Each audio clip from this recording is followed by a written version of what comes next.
His Majesty continued to throw the quoits as coolly as if no danger threatened his throne. But the Pumpkinhead, having caught sight of Tip, ambled toward the boy as fast as his wooden legs would go. "Good afternoon, noble parent," he cried delightedly. "I'm glad to see you are here. That terrible sawhorse ran away with me." "I suspected it," said Tip. "Did you get hurt? Are you cracked at all?" "No, I arrived safely," answered Jack, "and His Majesty has been very kind indeed to me." At this moment, the soldier with the green whiskers returned, and the Scarecrow asked, "By the way, who has conquered me?" "A regiment of girls gathered from the four corners of the land of Oz," replied the soldier, still pale with fear. "But where was my standing army at the time?" inquired His Majesty, looking at the soldier gravely. "Your standing army was running," answered the fellow honestly, "for no man could face the terrible weapons of the invaders." "Well," said the Scarecrow after a moment's thought, "I don't mind much the loss of my throne, for it's a tiresome job to rule over the Emerald City, and this crown is so heavy that it makes my head ache. But I hope the conquerors have no intention of injuring me just because I happen to be the king. I heard them say," remarked Tip, with some hesitation, "that they intend to make a rag carpet of your outside and stuff their sofa cushions with your inside." "Then I am really in danger," declared His Majesty positively, "and it will be wise for me to consider a means to escape." "Where can you go?" asked Jack Pumpkinhead. "Why, to my friend the Tin Woodman, who rules over the Winkies and calls himself their emperor," was the answer. "I am sure he will protect me." Tip was looking out the window. "The palace is surrounded by the enemy," said he. "It is too late to escape. They would soon tear you to pieces." The Scarecrow sighed. "In an emergency," he announced, "it is always a good thing to pause and reflect. Please excuse me while I pause and reflect." "But we also are in danger," said the Pumpkinhead anxiously. "If any of these girls understand cooking, my end is not far off." "Nonsense," exclaimed the Scarecrow. "They're too busy to cook, even if they know how." "But should I remain here a prisoner for any length of time," protested Jack, "I'm liable to spoil." "Ah, then you would not be fit to associate with," returned the Scarecrow. "The matter is more serious than I suspected. You," said the Pumpkinhead gloomily, "are liable to live for many years. My life is necessarily short, so I must take advantage of the few days that remain to me." There, don't worry," answered the Scarecrow soothingly. "If you'll keep quiet long enough for me to think, I'll try to find some way for us all to escape." So the others waited in patient silence while the Scarecrow walked to a corner and stood with his face to the wall for a good 5 minutes. At the end of that time, he faced them with a more cheerful expression upon his painted face. "Where is the sawhorse you rode here?" he asked the Pumpkinhead. "Why, I said he was a jewel, and so your man locked him up in the royal treasury," said Jack. "It was the only place I could think of, Your Majesty," added the soldier, fearing he had made a blunder. "It pleases me very much," said the Scarecrow. "Has the animal been fed?" "Oh, yes. I gave him a heaping peck of sawdust." "Excellent," cried the Scarecrow. "Bring the horse here at once." The soldier hastened away, and presently they heard the clattering of the horse's wooden legs upon the pavement as he was led into the courtyard. His Majesty regarded the steed critically. "He doesn't seem especially graceful," he remarked, musingly. "But I suppose he can run?" "He can, indeed," said Tip, gazing upon the sawhorse admiringly. "Then, bearing us upon his back, he must make a dash through the ranks of the rebels and carry us to my friend the Tin Woodman," announced the Scarecrow. "He can't carry 4, objected Tip. "No, but he may be induced to carry 3, said His Majesty. "I shall therefore leave my royal army behind, for, from the ease with which he was conquered, I have little confidence in his powers." "Still, he can run," declared Tip, laughing.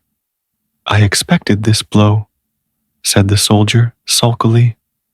"But I can bear it. I shall disguise myself by cutting off my lovely green whiskers. And after all, it is no more dangerous to face those reckless girls than to ride this fiery, untamed wooden horse." "Perhaps you are right," observed His Majesty. "But, for my part, not being a soldier, I am fond of danger. Now, my boy, you must mount first, and please sit as close to the horse's neck as possible." Tip climbed quickly to his place, and the soldier and the Scarecrow managed to hoist the Pumpkinhead to a seat just behind him. There remained so little space for the king that he was liable to fall off as soon as the horse started.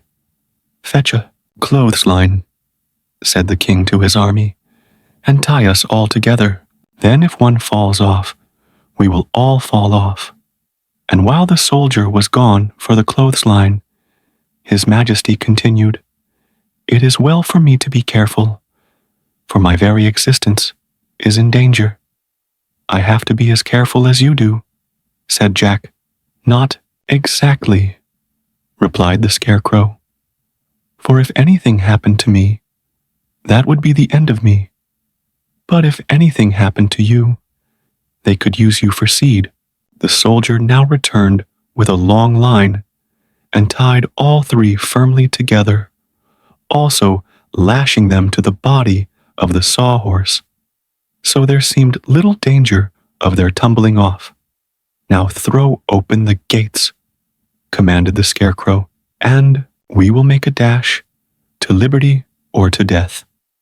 The courtyard in which they were standing was located in the center of the great palace, which surrounded it on all sides. But in one place, a passage led to an outer gateway, which the soldier had barred by order of his sovereign.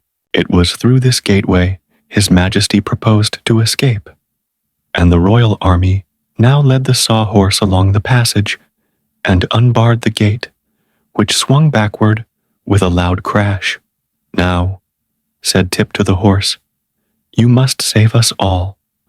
Run as fast as you can for the gate of the city, and don't let anything stop you." "All right," answered the sawhorse gruffly, and dashed away so suddenly that Tip had to gasp for breath and hold firmly to the post he had driven into the creature's neck. Several of the girls who stood outside guarding the palace were knocked over by the sawhorse's mad rush. Others ran screaming out of the way, and only 1 or 2 jabbed their knitting needles frantically at the escaping prisoners. Tip got 1 small prick in his left arm, which smarted for an hour afterward. But the needles had no effect upon the Scarecrow or Jack Pumpkinhead, who never even suspected they were being prodded.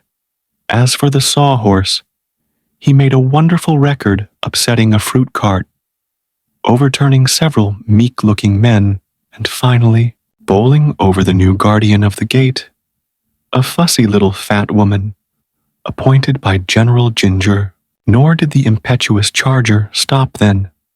Once outside the walls of the Emerald City, he dashed along the road to the west with fast and violent leaps that shook the breath out of the boy and filled the Scarecrow with wonder.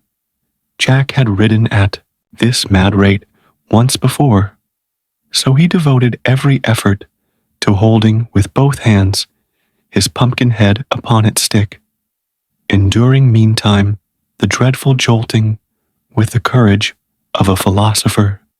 Slow him up, shouted the Scarecrow. My straw is all shaking down into my legs. But Tip had no breath to speak, so the Sawhorse continued his wild career unchecked and with unabated speed. Presently, they came to the banks of a wide river, and without a pause, the wooden steed gave one final leap and launched them all in midair.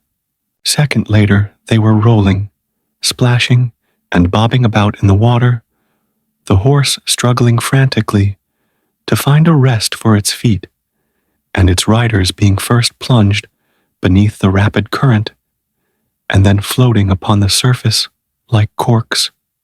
Tip was well soaked and dripping water from every angle of his body, but he managed to lean forward and shout in the ear of the Sawhorse, "Keep still, you fool! Keep still!" The horse at once ceased struggling and floated calmly upon the surface, its wooden body being as buoyant as a raft. "What does that word, fool, mean?" inquired the horse. "It is a term of reproach," answered Tip, somewhat ashamed of the expression. "I only use it when I am angry. Then it pleases me to be able to call you a fool in return," said the horse, "for I did not make the river, nor put it in our way. So only a term of reproach is fit for one who becomes angry with me for falling into the water." "That is quite evident," replied Tip, "so I will acknowledge myself in the wrong." Then he called out to the Pumpkinhead, "Are you all right, Jack?" There was no reply, so the boy called to the king, "Are you all right, your majesty?" The Scarecrow groaned. "I'm all wrong somehow," he said, in a weak voice. "How very wet this water is." Tip was bound so tightly by the cord that he could not turn his head to look at his companions. So he said to the Sawhorse, "Paddle with your legs toward the shore." The horse obeyed, and although their progress was slow, they finally reached the opposite river bank at a place where it was low enough to enable the creature to scramble upon dry land. With some difficulty, the boy managed to get his knife out of his pocket and cut the cords that bound the riders to one another and to the wooden horse. He heard the Scarecrow fall to the ground with a mushy sound, and then he himself quickly dismounted and looked at his friend Jack. The wooden body, with its gorgeous clothing, still sat upright upon the horse's back, but the Pumpkinhead was gone, and only the sharpened stick that served for a neck was visible. As for the Scarecrow, the straw in his body had shaken down with the jolting and packed itself into his legs and the lower part of his body, which appeared very plump and round, while his upper half seemed like an empty sack. Upon his head, the Scarecrow still wore the heavy crown, which had been sewed on to prevent his losing it. But the head was now so damp and limp that the weight of the gold and jewels sagged forward and crushed the painted face into a mass of wrinkles that made him look exactly like a Japanese pug dog. Tip would have laughed had he not been so anxious about his man Jack. But the Scarecrow, however damaged, was all there, while the pumpkin head that was so necessary to Jack's existence was missing. So the boy seized a long pole that fortunately lay near at hand and anxiously turned again toward the river. Far out upon the waters, he sighted the golden hue of the pumpkin, which gently bobbed up and down with the motion of the waves. At that moment, It was quite out of Tip's reach, but after a time it floated nearer and still nearer until the boy was able to reach it with his pole and draw it to the shore. Then he brought it to the top of the bank, carefully wiped the water from its pumpkin face with his handkerchief, and ran with it to Jack and replaced the head upon the man's neck. "Dear me," were Jack's first words. "What a dreadful experience. I wonder if water is liable to spoil pumpkins." Tip did not think a reply was necessary, for he knew that the Scarecrow also stood in need of his help. So he carefully removed the straw from the king's body and legs and spread it out in the sun to dry. The wet clothing he hung over the body of the sawhorse. "If water spoils pumpkins," observed Jack with a deep sigh, "then my days are numbered." "I've never noticed that water spoils pumpkins," returned Tip, "unless the water happens to be boiling. If your head isn't cracked, my friend, you must be in fairly good condition." "Oh, my head isn't cracked in the least," declared Jack more cheerfully. "Then don't worry," retorted the boy. "Care once killed a cat." "Then," said Jack seriously, "I am very glad indeed that I am not a cat." The sun was fast drying their clothing, and Tip stirred up His Majesty's straw so that the warm rays might absorb the moisture and make it as crisp and dry as ever. When this had been accomplished, he stuffed the Scarecrow into symmetrical shape and smoothed out his face so that he wore his usual gay and charming expression. "Thank you very much," said the monarch brightly as he walked about and found himself to be well balanced. There are several distinct advantages in being a Scarecrow, for if one has friends near at hand to repair damages, nothing very serious can happen to you. "I wonder if hot sunshine is liable to crack pumpkins," said Jack with an anxious ring in his voice. "Not at all, not at all," replied the Scarecrow gaily. "All you need fear, my boy, is old age. When your golden youth has decayed, we shall quickly part company. But you needn't look forward to it. We'll discover the fact ourselves and notify you. But come, let us resume our journey. I am anxious to greet my friend the Tin Woodman." So they remounted the sawhorse, Tip holding to the post, the Pumpkinhead clinging to Tip, and the Scarecrow with both arms around the wooden form of Jack. "Go slowly, for now there is no danger of pursuit," said Tip to his steed. "All right," responded the creature in a voice rather gruff. "Aren't you a little hoarse?" asked the Pumpkinhead politely. The sawhorse gave an angry prance and rolled one naughty eye backward toward Tip. "See here," he growled. "Can't you protect me from insult?" "To be sure," answered Tip soothingly. "I am sure Jack meant no harm, and it will not do for us to quarrel, you know. We must all remain good friends." "I'll have nothing more to do with that Pumpkinhead," declared the sawhorse viciously. "He loses his head too easily to suit me." There seemed no fitting reply to this speech, so for a time they rode along in silence. After a while, the Scarecrow remarked, "This reminds me of old times. It was upon this grassy knoll that I once saved Dorothy from the stinging bees of the Wicked Witch of the West." "Do stinging bees injure pumpkins?" asked Jack, glancing around fearfully. "They are all dead, so it doesn't matter," replied the Scarecrow.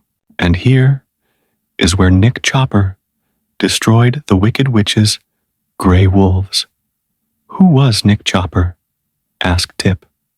"That is the name of my friend the Tin Woodman," answered His Majesty.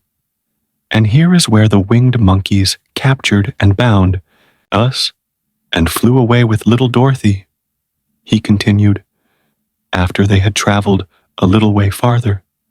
"Do winged monkeys ever eat pumpkins?" asked Jack, with a shiver of fear. "I do not know, but you have little cause to worry, for the winged monkeys are now the slaves of Glinda the Good, who owns the golden cap that commands their services," said the Scarecrow reflectively. Then the stuffed monarch became lost in thought, recalling the days of past adventures, and the sawhorse rocked and rolled over the flower-strewn fields and carried its riders swiftly upon their way. Twilight fell, by and by, and then the dark shadows of night. So Tip stopped the horse, and they all proceeded to dismount. "I'm tired out," said the boy, yawning wearily, "and the grass is soft and cool. Let us lie down here and sleep until morning." "I can't sleep," said Jack. "I never do," said the Scarecrow. "I do not even know what sleep is," said the Sawhorse. "Still, we must have consideration for this poor boy, who is made of flesh and blood and bone, and gets tired," suggested the Scarecrow, in his usual thoughtful manner. "I remember it was the same way with little Dorothy. We always had to sit through the night while she slept." "I'm sorry," said Tip meekly, "but I can't help it, and I'm dreadfully hungry too." "Here is a new danger," remarked Jack gloomily. "I hope you're not fond of eating pumpkins." "Not unless they're stewed and made into pies," answered the boy, laughing. "So have no fears of me, friend Jack." "What a coward that Pumpkinhead is," said the Sawhorse scornfully. "You might be a coward yourself if you knew you were liable to spoil," retorted Jack angrily. There, interrupted the Scarecrow. "Don't let us quarrel. We all have our weaknesses, dear friends. So we must strive to be considerate of one another. And since this poor boy is hungry and has nothing whatever to eat, let us all remain quiet and allow him to sleep. For it is said that in sleep a mortal may forget even hunger." "Thank you," exclaimed Tip, gratefully. "Your Majesty is fully as good as you are wise, and that is saying a good deal." He then stretched himself upon the grass, and, using the stuffed form of the Scarecrow for a pillow, was presently fast asleep. Tip awoke soon after dawn, but the Scarecrow had already risen and plucked, with his clumsy fingers, a double handful of ripe berries from some bushes nearby. These the boy ate greedily, finding them an ample breakfast, and afterward the little party resumed its journey. After an hour's ride, they reached the summit of a hill from whence they espied the city of the Winkies and noted the tall domes of the Emperor's palace rising from the clusters of more modest dwellings. The Scarecrow became greatly animated at this sight and exclaimed, "How delighted I shall be to see my old friend the Tin Woodman again. I hope that he rules his people more successfully than I have ruled mine." "Is the Tin Woodman the Emperor of the Winkies?" asked the horse. "Yes, indeed. They invited him to rule over them soon after the Wicked Witch was destroyed. And as Nick Chopper has the best heart in all the world, I am sure he has proved an excellent and able emperor." "I thought that emperor was the title of a person who rules an empire," said Tip, "and the country of the Winkies is only a kingdom." "Don't mention that to the Tin Woodman," exclaimed the Scarecrow earnestly. "You would hurt his feelings terribly. He is a proud man, as he has every reason to be, and it pleases him to be termed emperor rather than king." I'm sure it makes no difference to me, replied the boy. The sawhorse now ambled forward at a pace so fast that its riders had hard work to stick upon its back. So there was little further conversation until they drew up beside the palace steps. An aged Winky, dressed in a uniform of silver cloth, came forward to assist them to alight. Said the Scarecrow to his personage, "Show us at once to your master, the Emperor." The man looked from one to another of the party in an embarrassed way, and finally answered, "I fear I must ask you to wait for a time. The Emperor is not receiving this morning." "How is that?" inquired the Scarecrow anxiously. "I hope nothing has happened to him." "Oh no, nothing serious," returned the man.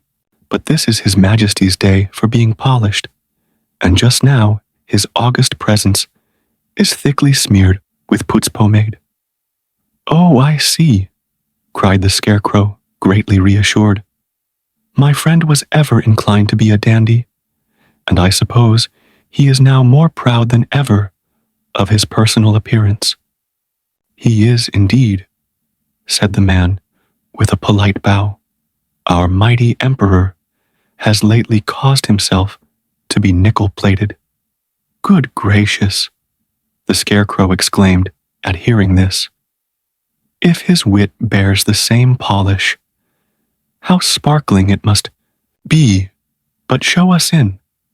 I'm sure the Emperor will receive us, even in his present state." "The Emperor's state is always magnificent," said the man, "but I will venture to tell him of your arrival, and will receive his commands concerning you." So the party followed the servant into a splendid anteroom, and the sawhorse ambled awkwardly after them, having no knowledge that a horse might be expected to remain outside. The travelers were at first somewhat awed by their surroundings. "It's witchcraft," exclaimed Tip. While they paused, hesitating and wondering, the Tin Woodman uttered a cry of impatience and advanced with swinging axe to cut down the stalks before him. But now the sunflowers suddenly stopped their rapid whirling, and the travelers plainly saw a girl's face appear in the center of each flower. These lovely faces looked upon the astonished band with mocking smiles, and then burst into a chorus of merry laughter at the dismay their appearance caused. "Stop, stop," cried Tip, seizing the woodman's arm. "They're alive. They're girls." At that moment, the flowers began whirling again, and the faces faded away and were lost in the rapid revolutions. The Tin Woodman dropped his axe and sat down upon the ground. "It would be heartless to chop down those pretty creatures," said he despondently, "and yet I do not know how else we can proceed upon our way. They looked to me strangely like the faces of the army of revolt," mused the Scarecrow. "But I cannot conceive how the girls could have followed us here so quickly." "I believe it's magic," said Tip positively, "and that someone is playing a trick upon us. I've known old Mombi do things like that before. Probably it's nothing more than an illusion, and there are no sunflowers here at all." "Then let us shut our eyes and walk forward," suggested the woodman. "Excuse me," replied the Scarecrow. "My eyes are not painted to shut. Because you happen to have tin eyelids, you must not imagine we are all built in the same way. And the eyes of the sawhorse are not eyes," said Jack, leaning forward to examine them. "Nevertheless, you must ride quickly forward," commanded Tip, "and we will follow after you, and so try to escape. My eyes are already so dazzled that I can scarcely see." So the Pumpkinhead rode boldly forward, and Tip grasped the stub tail of the sawhorse and followed with closed eyes. The Scarecrow and the Tin Woodman brought up the rear, and before they had gone many yards, a joyful shout from Jack announced that the way was clear before them. Then all paused to look backward, but not a trace of the field of sunflowers remained. More cheerfully, now they proceeded upon their journey, but old Mombi had so changed the appearance of the landscape that they would surely have been lost had not the Scarecrow wisely concluded to take their direction from the sun. For no witchcraft could change the course of the sun, and it was, therefore, a safe guide. However, other difficulties lay before them. The sawhorse stepped into a rabbit hole and fell to the ground. The Pumpkinhead was pitched high into the air, and his history would probably have ended at that exact moment had not the Tin Woodman skillfully caught the pumpkin as it descended and saved it from injury. Tip soon had it fitted to the neck again and replaced Jack upon his feet. But the sawhorse did not escape so easily, for when his leg was pulled from the rabbit hole, it was found to be broken short off and must be replaced or repaired before he could go a step farther. "This is quite serious," said the Tin Woodman. "If there were trees nearby, I might soon manufacture another leg for this animal, but I cannot see even a shrub for miles around, and there are neither fences nor houses in this part of the land of Oz," added the Scarecrow disconsolately. "Then what shall we do?" inquired the boy. "I suppose I must start my brains working," replied His Majesty the Scarecrow, "for experience has taught me that I can do anything if I but take time to think it out." "Let us all think," said Tip, "and perhaps we shall find a way to repair the sawhorse." So they sat in a row upon the grass and began to think, while the sawhorse occupied itself by gazing curiously upon its broken limb. "Does it hurt?" asked the Tin Woodman in a soft, sympathetic voice. "Not in the least," returned the sawhorse, "but my pride is injured to find that my anatomy is so brittle." For a time, the little group remained in silent thought. Presently, the Tin Woodman raised his head and looked over the fields. "What sort of creature is that which approaches us?" he asked wonderingly. The others followed his gaze and discovered coming toward them the most extraordinary object they had ever beheld. It advanced quickly and noiselessly over the soft grass, and in a few minutes stood before the adventurers and regarded them with an astonishment equal to their own. The Scarecrow was calm under all circumstances. "Good morning," he said, politely. The stranger removed his hat with a flourish, bowed very low, and then responded, "Good morning, one and all. I hope you are, as an aggregation, enjoying excellent health. Permit me to present my card." With this courteous speech, it extended a card toward the Scarecrow, who accepted it, turned it over and over, and handed it with a shake of his head to Tip. The boy read aloud, "Mr. H.M. Wogglebug, T.E." "Dear me," ejaculated the Pumpkinhead, staring somewhat intently. "How very peculiar," said the Tin Woodman. Tip's eyes were round and wondering, and the sawhorse uttered a sigh and turned away its head. "Are you really a wogglebug?" inquired the Scarecrow. "Most certainly, my dear sir," answered the stranger briskly. "Is not my name upon the card?" "It is," said the Scarecrow, "but may I ask what H.M. stands for?" "H.M. means highly magnified," returned the Wogglebug proudly. "Oh, I see. The Scarecrow viewed the stranger critically. "And are you, in truth, highly magnified?" "Sir," said the Wogglebug, "I take you for a gentleman, of judgment and discernment. Does it not occur to you that I am several thousand times greater than any Wogglebug you ever saw before? Therefore, it is plainly evident that I am highly magnified, and there is no good reason why you should doubt the fact." "Pardon me," returned the Scarecrow. "My brains are slightly mixed since I was last laundered. Would it be improper for me to ask, also, what the T at the end of your name stands for?" "Those letters express my degree," answered the Wogglebug with a condescending smile. "To be more explicit, the initials mean that I am thoroughly educated." "Oh," said the Scarecrow, much relieved. Tip had not yet taken his eyes off this wonderful personage. What he saw was a great, round, bug-like body supported upon two slender legs, which ended in delicate feet, the toes curling upward.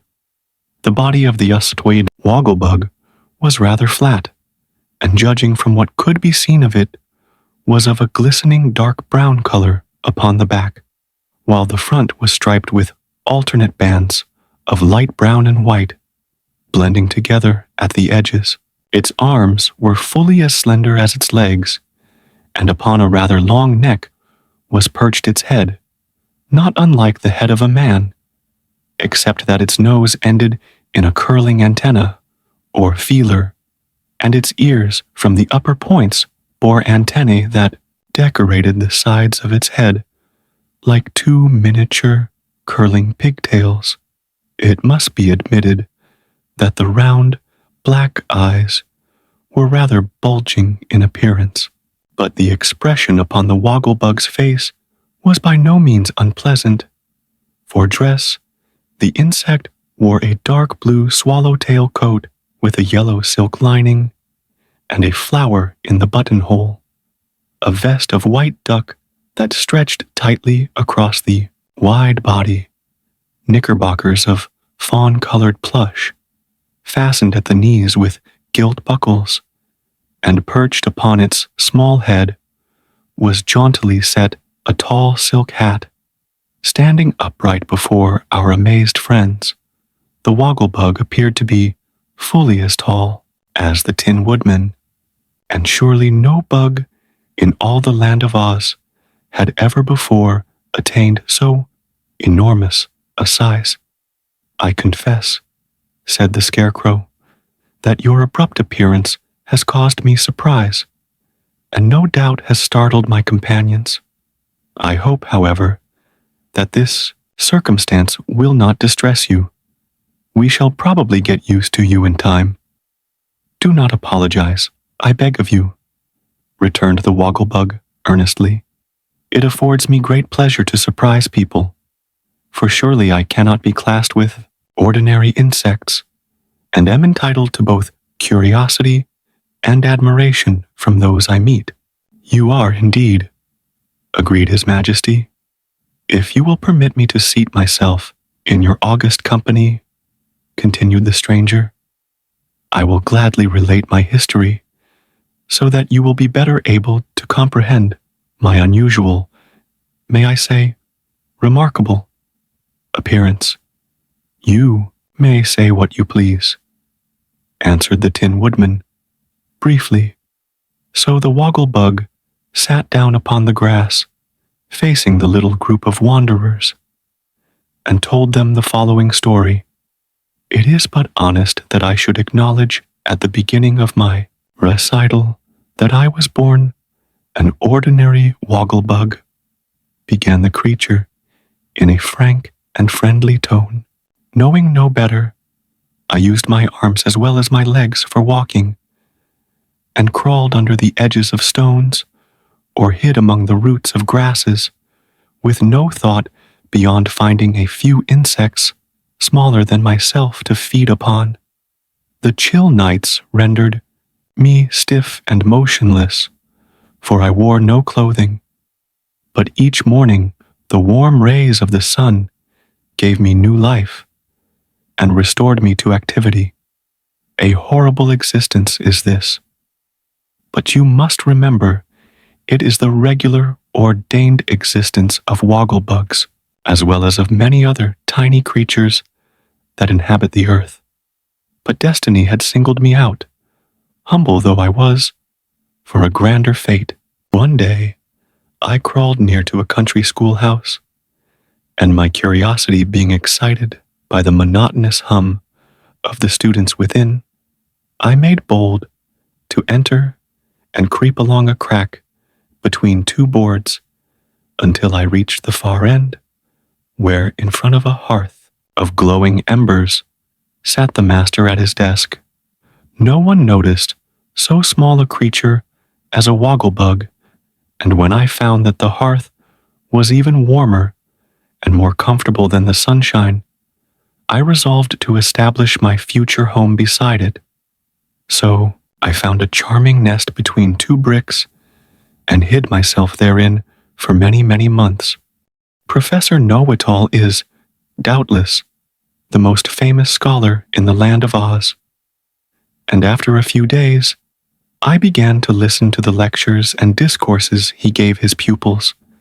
Not one of them was more attentive than the humble, unnoticed wogglebug, and I acquired in this way a fund of knowledge that I will myself confess is simply marvelous. That is why I place T.E.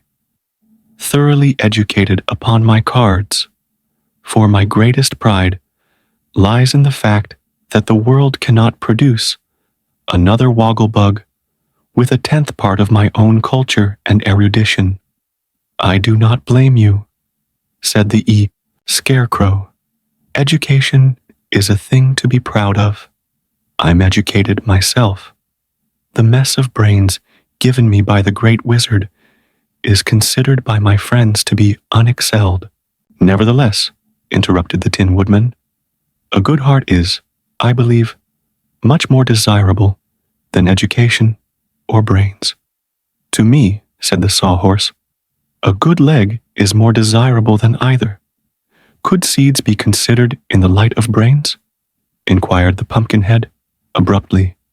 Keep quiet, commanded Tip sternly.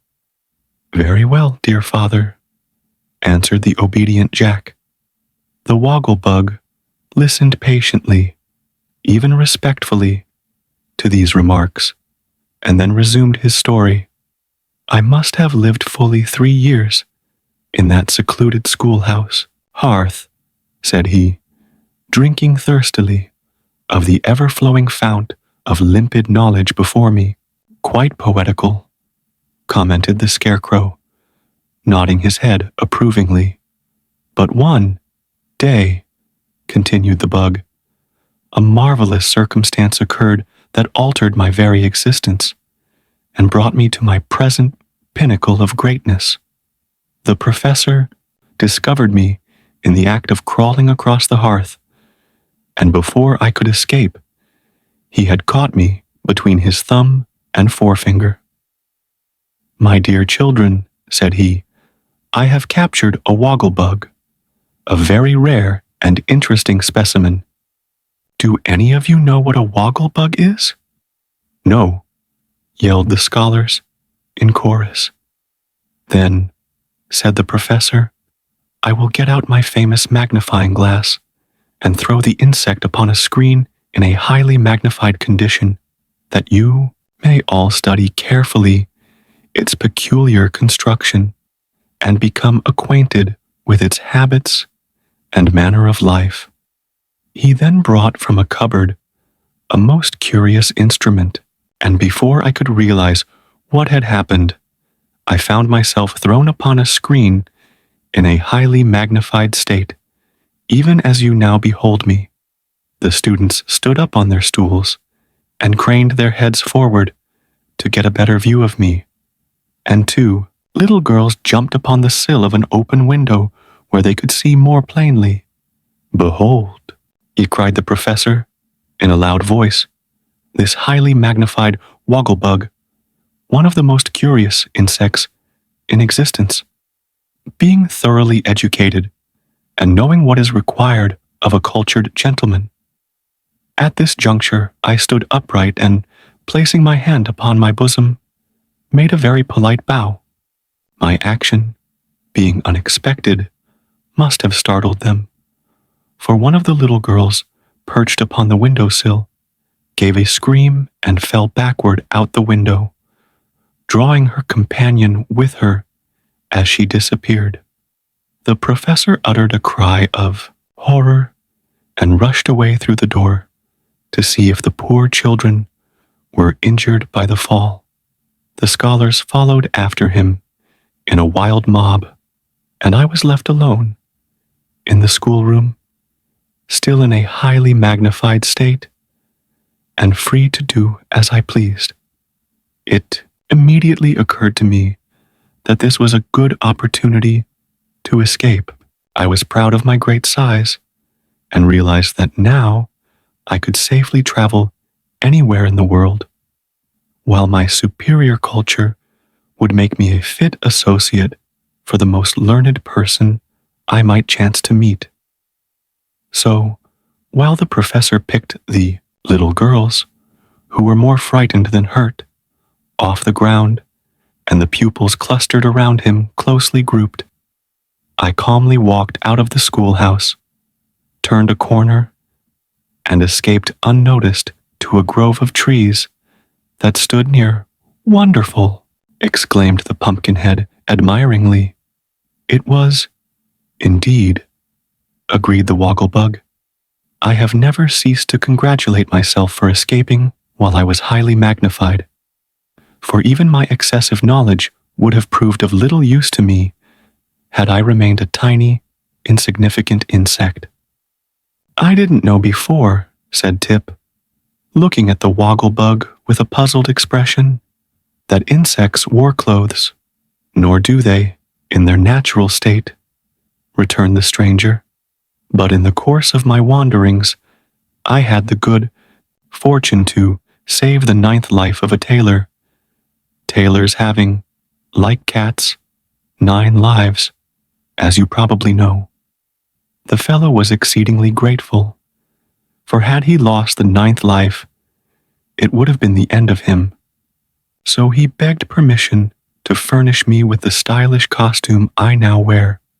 "It fits very nicely, does it not?" And the Wogglebug stood up and turned himself around slowly, that all might examine his person. "He must have been a good tailor," said the Scarecrow, somewhat enviously. "He was a good-hearted tailor, at any rate," observed Nick Chopper.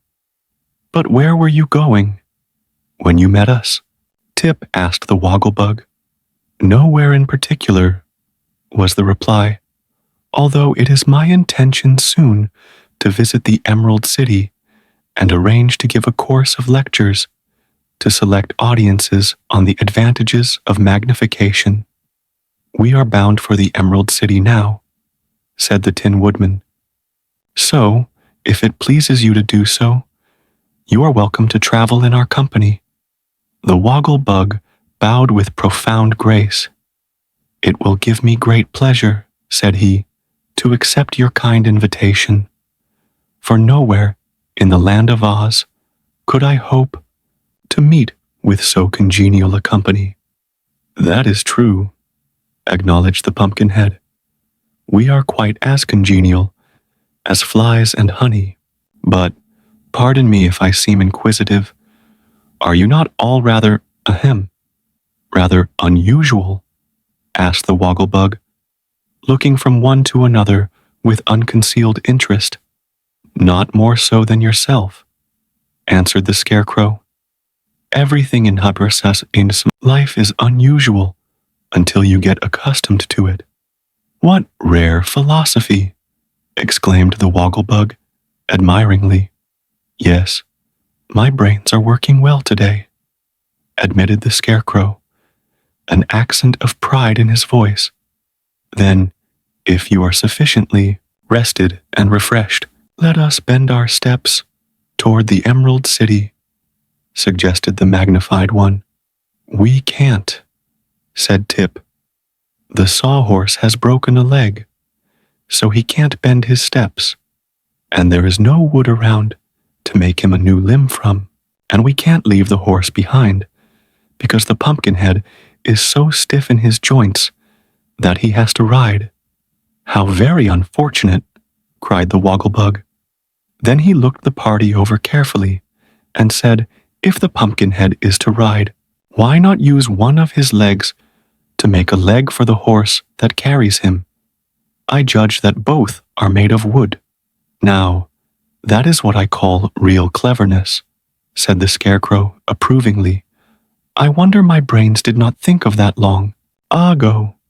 Get to work, my dear Nick, and fit the Pumpkinhead's leg to the sawhorse. Jack was not especially pleased with this idea, but he submitted to having his left leg amputated by the Tin Woodman and whittled down to fit the left leg of the sawhorse.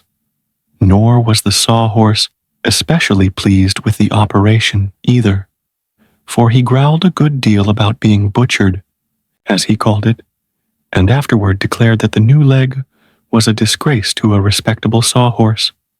I beg you to be more careful in your speech, said the Pumpkinhead sharply. Remember, if you please, that it is my leg you are abusing. I cannot forget it, retorted the sawhorse, for it is quite as flimsy as the rest of your person. Flimsy? Me flimsy? Cried Jack in a rage. How dare you call me flimsy? Because you are built as absurdly as a jumping jack, sneered the horse, rolling his naughty eyes in a vicious manner.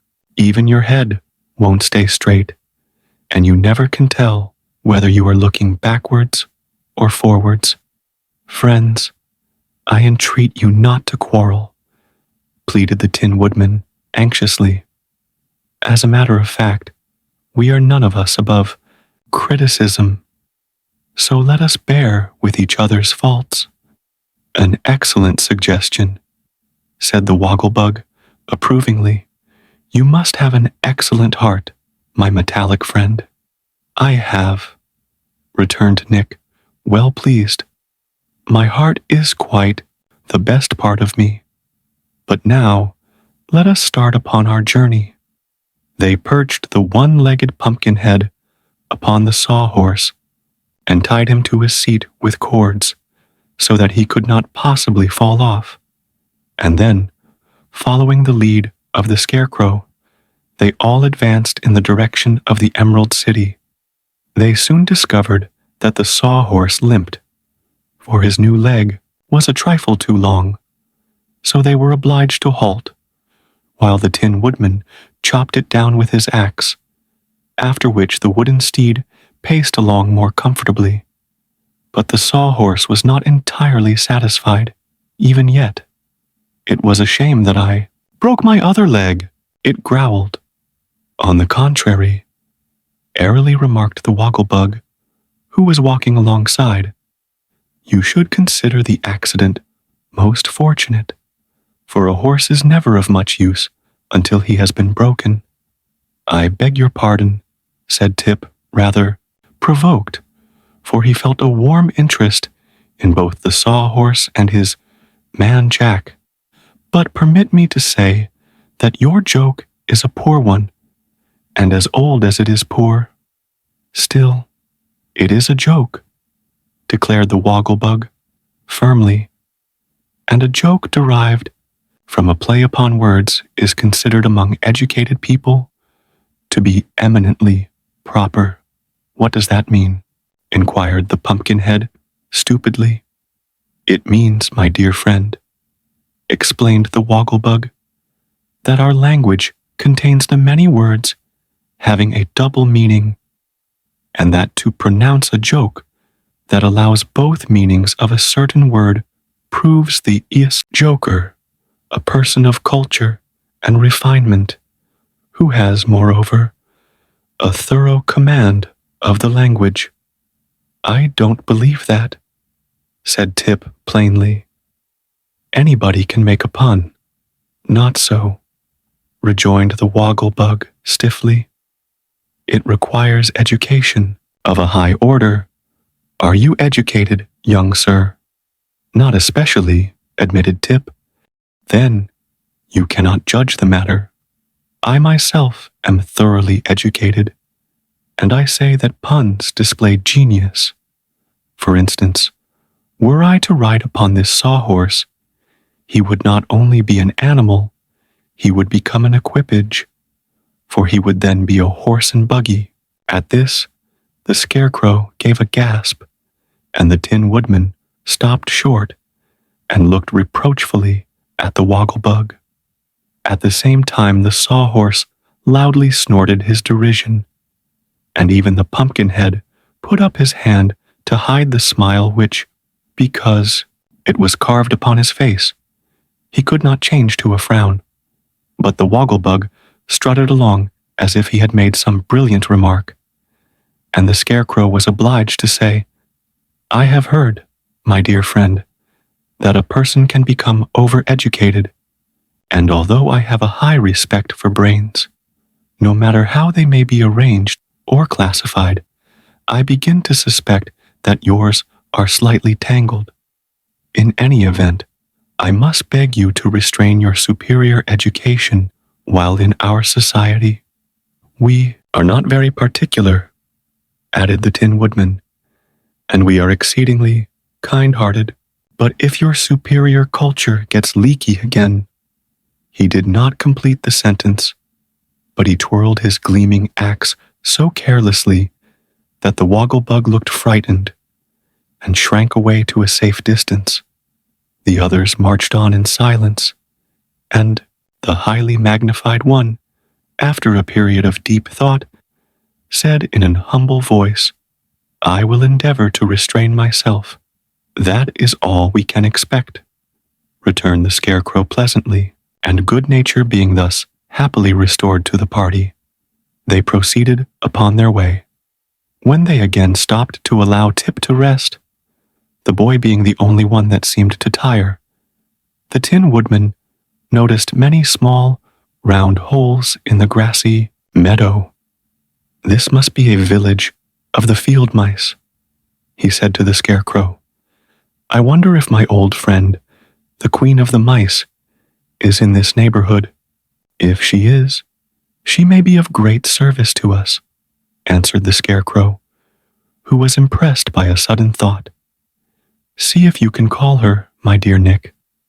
So, the Tin Woodman blew a shrill note upon a silver whistle that hung around his neck, and presently a tiny gray mouse popped from a nearby hole and advanced fearlessly toward them, for the Tin Woodman had once saved her life, and the Queen of the Field Mice knew he was to be trusted.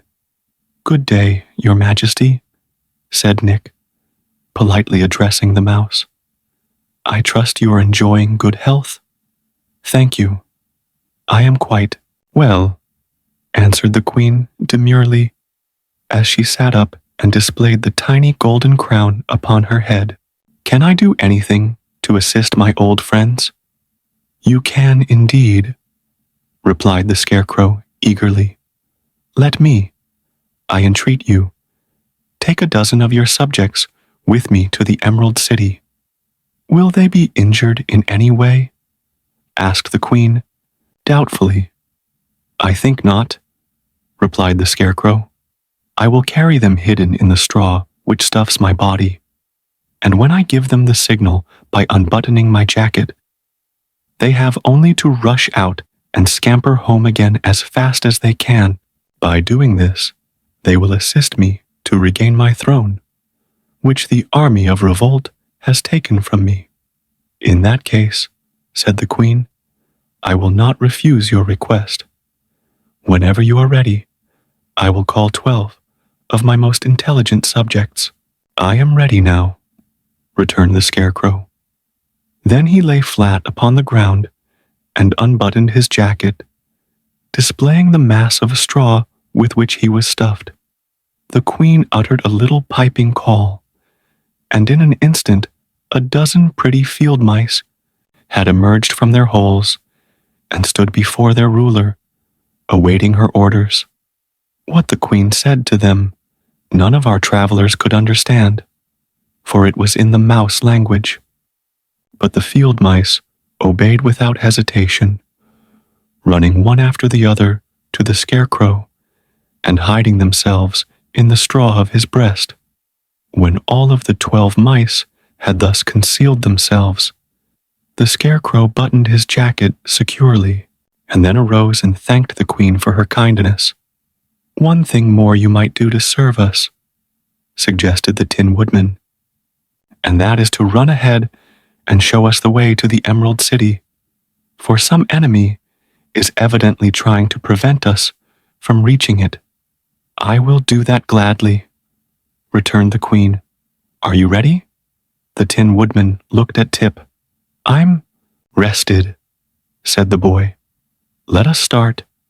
Then they resumed their journey, the little gray queen of the field mice, running swiftly ahead and then pausing until the travelers drew near, when away she would dart again.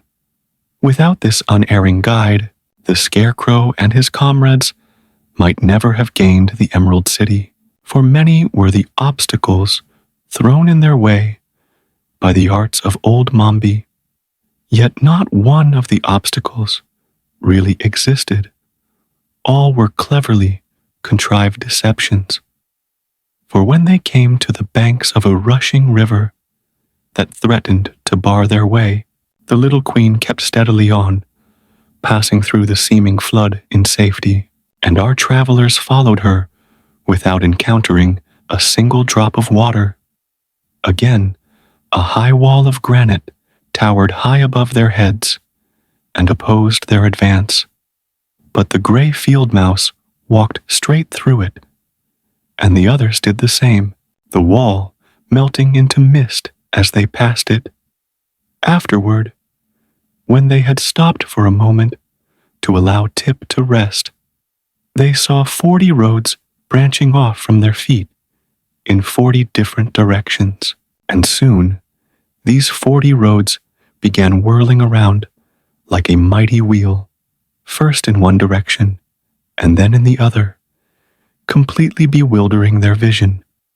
But the queen called for them to follow her and darted off in a straight line, and when they had gone a few paces, the whirling pathways vanished and were seen no more. Mombi's last trick was the most fearful of all. She sent a sheet of crackling flame rushing over the meadow to consume them. And for the first time, the scarecrow became afraid and turned to fly. "If that fire reaches me, I will be gone in no time," said he, trembling until his straw rattled. "It's the most dangerous thing I ever encountered." "I'm off too," cried the sawhorse, turning and prancing with agitation. "For my wood is so dry it would burn like kindlings." "Is fire dangerous to pumpkins?" asked Jack fearfully. "You'll be baked like a tart, and so will I," answered the Wogglebug, getting down on all fours so he could run the faster. But the Tin Woodman, having no fear of fire, averted the stampede by a few sensible words. "Look at the field mouse," he shouted. "The fire does not burn her in the least. In fact, it is no fire at all, but only a deception. Indeed, to watch the little queen march calmly through the advancing flames restored courage to every member of the party, and they followed her without being even scorched. This is surely a most extraordinary adventure," said the Wogglebug, who was greatly amazed. "For it upsets all the natural laws that I heard Professor Know-It-All teach in the schoolhouse." "Of course it does," said the Scarecrow wisely. "All magic is unnatural, and for that reason is to be feared and avoided. But I see before us the gates of the Emerald City, so I imagine we have now overcome all the magical obstacles that seemed to oppose us. Indeed, the walls of the city were plainly visible, and the queen of the field mice, who had guided them so faithfully, came near to bid them goodbye. "We are very grateful to your majesty for your kind assistance," said the Tin Woodman, bowing before the pretty creature. "I am always pleased to be of service to my friends," answered the queen, and in a flash, she had darted away upon her journey home. Approaching the gateway of the Emerald City, the travelers found it guarded by 2 girls of the army of revolt, who opposed their entrance by drawing the knitting needles from their hair and threatening to prod the first that came near. But the Tin Woodman was not afraid. "At the worst they can but scratch my beautiful nickel plate," he said. "But there will be no worst, for I think I can manage to frighten these absurd soldiers very easily. Follow me closely, all of you." Then, swinging his axe in a great circle to right and left before him, he advanced upon the gate, and the others followed him without hesitation. The girls, who had expected no resistance whatever, were terrified by the sweep of the glittering axe and fled screaming into the city, so that our travelers passed the gates in safety and marched down the green marble pavement of the wide street toward the royal palace. "At this rate, we will soon have your majesty upon the throne again," said the Tin Woodman, laughing at his easy conquest of the guards. "Thank you, friend Nick," returned the Scarecrow gratefully. "Nothing can resist your kind heart and your sharp axe." As they passed the rows of houses, they saw through the open doors that men were sweeping and dusting and washing dishes, while the women sat around in groups, gossiping and laughing. "What has happened?" the Scarecrow asked a sad-looking man with a bushy beard who wore an apron and was wheeling a baby carriage along the sidewalk. "Why, we've had a revolution, your majesty, as you ought to know very well," replied the man. "And since you went away, the women have been running things to suit themselves. I'm glad you have decided to come back and restore order, for doing housework and minding the children is wearing out the strength of every man in the Emerald City." Said the Scarecrow thoughtfully. "If it is such hard work as you say, how did the women manage it so easily?" "I really do not know," replied the man with a deep sigh. "Perhaps the women are made of cast iron." No movement was made as they passed along the street to oppose their progress.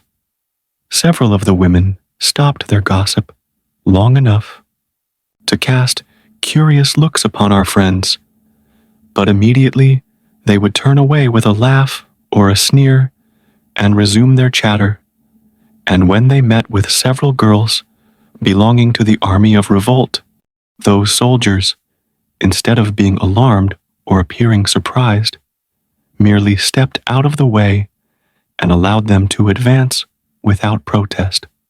This action rendered the Scarecrow uneasy. "I'm afraid we are walking into a trap," said he. "Nonsense," returned Nick Chopper confidently. "The silly creatures are conquered already." But the Scarecrow shook his head in a way that expressed doubt, and Tip said, "It's too easy, altogether." "Look out for trouble ahead." "I will," returned His Majesty. Unopposed, they reached the royal palace and marched up the marble steps, which had once been thickly crusted with emeralds, but were now filled with tiny holes where the jewels had been ruthlessly torn from their settings by the army of revolt, and so far not a rebel barred their way. Through the arched hallways and into the magnificent throne room marched the Tin Woodman and his followers, and here, when the green silken curtains fell behind them, they saw a curious sight. Seated within The glittering throne was General Ginger, with the Scarecrow's second-best crown upon her head, and the royal scepter in her right hand. A box of caramels, from which she was eating, rested in her lap, and the girl seemed entirely at ease in her royal surroundings.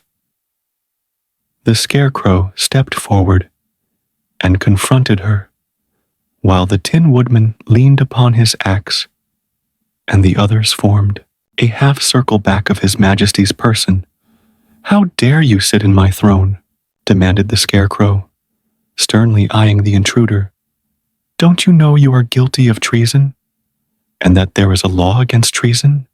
"The throne belongs to whoever is able to take it," answered Ginger, as she slowly ate another caramel. "I have taken it, as you see, so just now I am the queen, and all who oppose me are guilty of treason and must be punished by the law you have just mentioned." This view of the case puzzled the Scarecrow. "How is it, friend Nick?" he asked, turning to the Tin Woodman. "Why, when it comes to law, I have nothing to say," answered that personage. "For laws were never meant to be understood, and it is foolish to make the attempt." "Then what shall we do?" asked the Scarecrow in dismay. "Why don't you marry the queen, and then you can both rule?" suggested the Wogglebug. Ginger glared at the insect fiercely. "Why don't you send her back to her mother, where she belongs?" asked Jack Pumpkinhead. Ginger frowned. "Why don't you shut her up in a closet until she behaves herself and promises to be good?" inquired Tip. Ginger's lip curled scornfully. "Or give her a good shaking," added the Sawhorse. "No," said the Tin Woodman. "We must treat the poor girl with gentleness. Let us give her all the jewels she can carry and send her away, happy and contented." At this, Queen Ginger laughed aloud, and the next minute clapped her pretty hands together thrice, as if for a signal. "You are very absurd creatures," said she, "but I am tired of your nonsense, and have no time to bother with you longer." While the monarch and his friends listened in amazement to this impudent speech, a startling thing happened. The Tin Woodman's axe was snatched from his grasp by some person behind him, and he found himself disarmed and helpless. At the same instant, a shout of laughter rang in the ears of the devoted band, and turning to see whence this came, they found themselves surrounded by the army of revolt, the girls bearing in either hand their glistening knitting needles. The entire throne room seemed to be filled with the rebels, and the Scarecrow and his comrades realized that they were prisoners. "You see how foolish it is to oppose a woman's wit," said Ginger gaily, "and this event only proves that I am more fit to rule the Emerald City than a Scarecrow. I bear you no ill will, I assure you, but lest you should prove troublesome to me in the future, I shall order you all to be destroyed. That is, all except the boy, who belongs to old Mombi and must be restored to her keeping. The rest of you are not human, and therefore it will not be wicked to demolish you. The Sawhorse and the Pumpkinhead's body I will have chopped up for kindling wood, and the pumpkin shall be made into tarts. The Scarecrow will do nicely to start a bonfire, and the Tin Man can be cut into small pieces and fed to the goats. As for this immense Wogglebug, highly magnified, if you please," interrupted the insect, "I think I will ask the cook to make green turtle soup of you," continued the Queen reflectively. The Wogglebug shuddered. "Or if that won't do, we might use you for a Hungarian goulash, stewed and highly spiced," she added cruelly.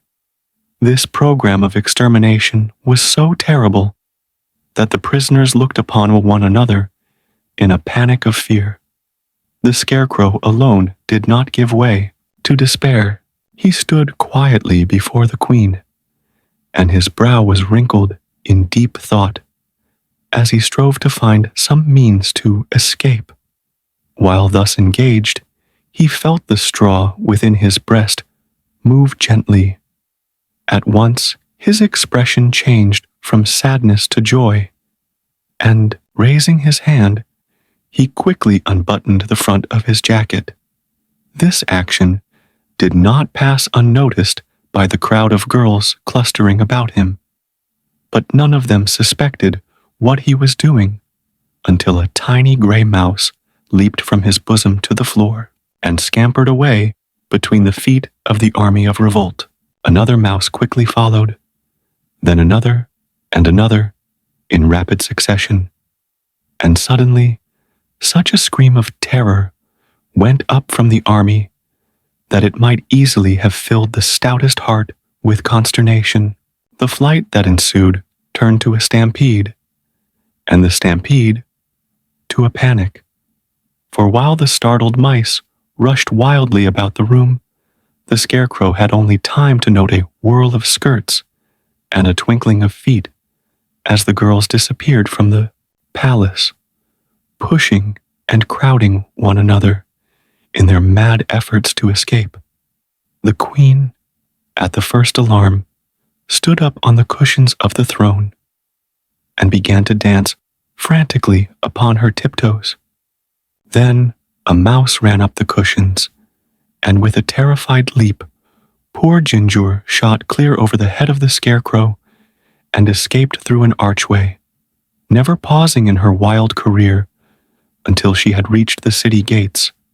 So, in less time than I can explain, the throne room was deserted by all, save the Scarecrow and his friends, and the Wogglebug heaved a deep sigh of relief as he exclaimed, "Thank goodness we are saved." "For a time, yes," answered the Tin Woodman, "but the enemy will soon return, I fear." "Let us bar all the entrances to the palace," said the Scarecrow. "Then we shall have time to think what is best to be done." So, all except Jack Pumpkinhead, who was still tied fast to the sawhorse, ran to the various entrances of the royal palace and closed the heavy doors, bolting and locking them securely. Then, knowing that the army of revolt could not batter down the barriers in several days, the adventurers gathered once more in the throne room for a council of war. "It seems to me," began the Scarecrow, when all were again assembled in the throne room, "that the girl Ginger is quite right in claiming to be queen, and if she is right, then I am wrong, and we have no business to be occupying her palace." "But you were the king until she came," said the Wogglebug, strutting up and down with his hands in his pockets. "So it appears to me that she is the interloper instead of you, especially as we have just conquered her and put her to flight," added the Pumpkinhead, as he raised his hands to turn his face toward the Scarecrow. "Have we really conquered her?" asked the Scarecrow quietly. "Look out of the window and tell me what you see." Tip ran to the window and looked out. "The palace is surrounded by a double row of girl soldiers," he announced. "I thought so," returned the Scarecrow. "We are as truly their prisoners as we were before the mice frightened them from the palace." "My friend is right," said Nick Chopper, who had been polishing his breast with a bit of chamois leather. "Ginger is still the queen, and we are her prisoners." "But I hope she cannot get at us," exclaimed the Pumpkinhead with a shiver of fear. "She threatened to make tarts of me, you know." "Don't worry," said the Tin Woodman. It cannot matter greatly. If you stay shut up here, you will spoil in time anyway. A good tart is far more admirable than a decayed intellect. Very true, agreed the Scarecrow. Oh dear, moaned Jack. What an unhappy lot is mine. Why, dear father, did you not make me out of tin, or even out of straw, so that I would keep indefinitely? Shucks, returned Tip indignantly. You ought to be glad that I made you at all. Then he added, reflectively, everything has to come to an end. Sometime. But I beg to remind you, broke in the Wogglebug, who had a distressed look in his bulging round eyes, that this terrible Queen Ginger suggested making a goulash of me.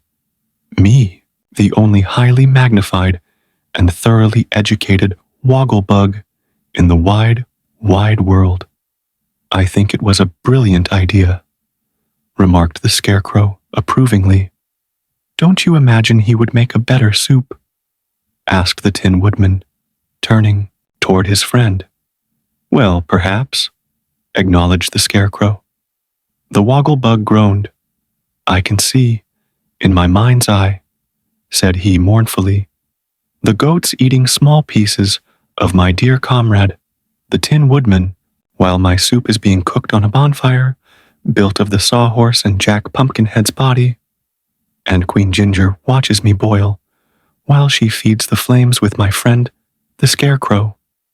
This morbid picture cast a gloom over the entire party, making them restless and anxious. It can't happen for some time, said the Tin Woodman, trying to speak cheerfully, for we shall be able to keep Ginger out of the palace until she manages to break down the doors. And in the meantime, I am liable to starve to death, and so is the Wogglebug, announced Tip. As for me, said the Wogglebug, I think that I could live for some time on Jack Pumpkinhead. Not that I prefer pumpkins for food, but I believe they are somewhat nutritious, and Jack's head is large and plump. How heartless, exclaimed the Tin Woodman, greatly shocked. Are we cannibals? Let me ask, or are we faithful friends?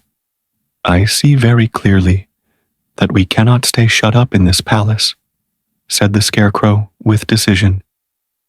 So let us end this mournful talk and try to discover a means to escape. At this suggestion, they all gathered eagerly around the throne, wherein was seated the Scarecrow, and as Tip sat down upon a stool, there fell from his pocket a pepper box, which rolled upon the floor. What is this? Asked Nick Chopper, picking up the box. Be careful, cried the boy. That's my powder of life. Don't spill it, for it is nearly gone. And what is the powder of life? Inquired the Scarecrow, as Tip replaced the box carefully in his pocket. It's some magical stuff old Mombi got from a crooked sorcerer, explained the boy. She brought Jack to life with it, and afterward, I used it to bring the Sawhorse to life. I guess it will make anything live that is sprinkled with it, but there's only about 1 dose left. Then it is very precious, said the Tin Woodman. Indeed it is, agreed the Scarecrow. It may prove our best means of escape from our difficulties. I believe I will think for a few minutes, so I will thank you, friend Tip, to get out your knife and rip this heavy crown from my forehead.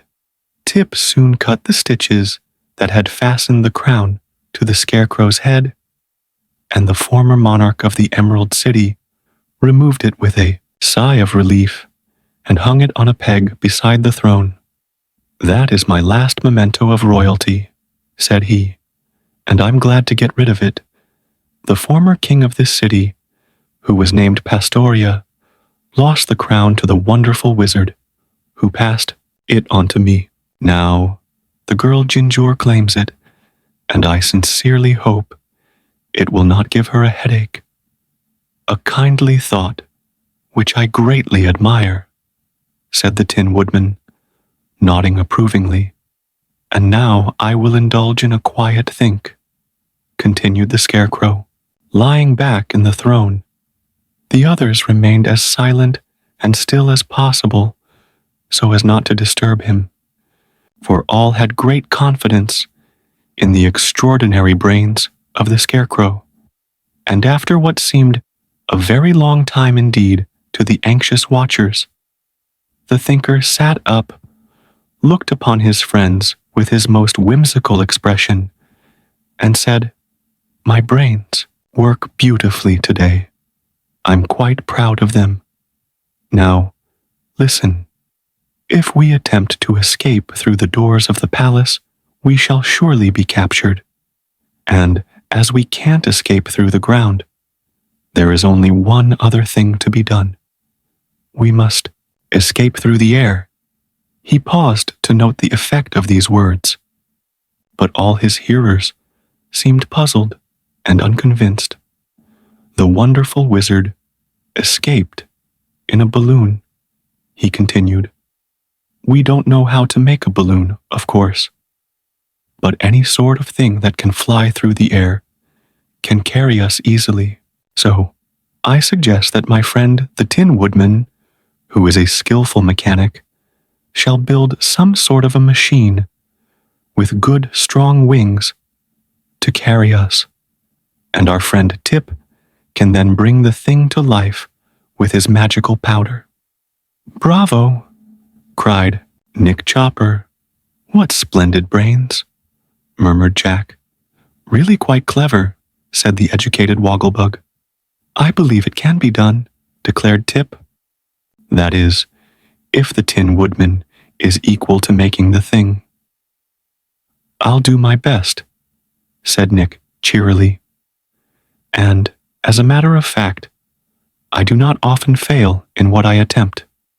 But the thing will have to be built on the roof of the palace, so it can rise comfortably into the air." "To be sure," said the Scarecrow. "Then let us search through the palace," continued the Tin Woodman, "and carry all the material we can find to the roof, where I will begin my work. First, however," said the Pumpkinhead, "I beg you will release me from this horse and make me another leg to walk with, for in my present condition I am of no use to myself or to anyone else." So the Tin Woodman knocked a mahogany center table to pieces with his axe and fitted one of the legs, which was beautifully carved, onto the body of Jack Pumpkinhead, who was very proud of the acquisition. "It seems strange," said he as he watched the Tin Woodman work, "that my left leg should be the most elegant and substantial part of me." "That proves you are unusual," returned the Scarecrow, "and I am convinced that the only people worthy of consideration in this world are the unusual ones. For the common folks are like the leaves of a tree, and live and die unnoticed." "Spoken like a philosopher!" cried the Wogglebug as he assisted the Tin Woodman to set Jack upon his feet. "How do you feel now?" asked Tip, watching the Pumpkinhead stump around to try his new leg. "As good as new," answered Jack joyfully, "and quite ready to assist you all to escape." "Then let us get to work," said the Scarecrow, in a businesslike tone. So, glad to be doing anything that might lead to the end of their captivity, the friends separated to wander over the palace in search of fitting material to use in the arras construction of their aerial machine. When the adventurers reassembled upon the roof, it was found that a remarkably queer assortment of articles had been selected by the various members of the party. No one seemed to have a very clear idea of what was required, but all had brought something. The Wogglebug had taken from its position over the mantelpiece in the great hallway the head of a gump, which was adorned with wide-spreading antlers, and this, with great care and greater difficulty, the insect had carried up the stairs to the roof. This gump resembled an elk's head, only the nose turned upward in a saucy manner, and there were whiskers upon its chin, like those of a billy goat.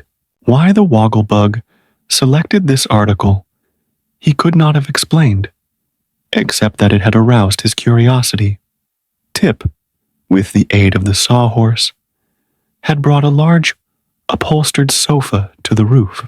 It was an old-fashioned piece of furniture with high back and ends, and it was so heavy that even by resting the greatest weight upon the back of the sawhorse, the boy found himself out of breath when at last the clumsy sofa was dumped upon the roof. The Pumpkinhead had brought a broom, which was the first thing he saw. The Scarecrow arrived with a coil of clotheslines and ropes, which he had taken from the courtyard, and in his trip up the stairs, he had become so entangled in the loose ends of the ropes that both he and his burden tumbled in a heap upon the roof, and might have rolled off if Tip had not rescued him. The Tin Woodman appeared last. He also had been to the courtyard, where he had cut 4 great, spreading leaves from a huge palm tree that was the pride of all the inhabitants of the Emerald City.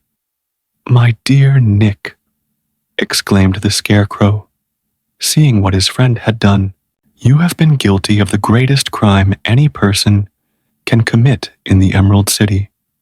If I remember rightly, the penalty for chopping leaves from the royal palm tree is to be killed 7 times, and afterward imprisoned for life." "It cannot be helped now," answered the Tin Woodman, throwing down the big leaves upon the roof. "But it may be one more reason why it is necessary for us to escape. And now, let us see what you have found for me to work with." Many were the doubtful looks cast upon the heap of miscellaneous material that now cluttered the roof, and finally the Scarecrow shook his head and remarked, "Well, if friend Nick can manufacture from this mess of rubbish a thing that will fly through the air and carry us to safety, then I will acknowledge him to be a better mechanic than I suspected." But the Tin Woodman seemed at first by no means sure of his powers, and only after polishing his forehead vigorously with the chamois leather did he resolve to undertake the task. "The first thing required for the machine," said he, "is a body big enough to carry the entire party. This sofa is the biggest thing we have, and might be used for a body, but should the machine ever tip sideways, we would all slide off and fall to the ground." "Why not use 2 sofas?" asked Tip. "There's another one just like this, downstairs." "That is a very sensible suggestion," exclaimed the Tin Woodman. "You must fetch the other sofa at once."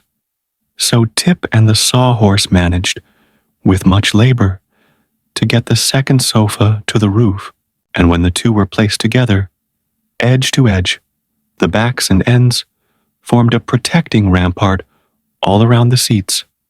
"Excellent!" cried the Scarecrow. "We can ride within this snug nest quite at our ease." The 2 sofas were now bound firmly together with ropes and clotheslines, and then Nick Chopper fastened the Gump's head to one end. "That will show which is the front end of the thing," said he, greatly pleased with the idea. And really, if you examine it critically, the Gump looks very well as a figurehead. These great palm leaves, for which I have endangered my life 7 times, must serve us as wings. "Are they strong enough?" asked the boy. "They are as strong as anything we can get," answered the woodman, and although they are not in proportion to the thing's body, we are not in a position to be very particular. So he fastened the palm leaves to the sofas, 2 on each side. Said the Wogglebug, with considerable admiration, "The thing is now complete, and only needs to be brought to life." "Stop a moment," exclaimed Jack. "Are you not going to use my broom?" "What for?" asked the Scarecrow. "Why, it can be fastened to the back end for a tail," answered the Pumpkinhead. "Surely you would not call the thing complete without a tail." Said the Tin Woodman. "I do not see the use of a tail. We are not trying to copy a beast, or a fish, or a bird. All we ask of the thing is to carry us through the air. Perhaps, after the thing is brought to life, it can use a tail to steer with," suggested the Scarecrow. "For if it flies through the air, it will not be unlike a bird, and I've noticed that all birds have tails, which they use for a rudder while flying." "Very well," answered Nick.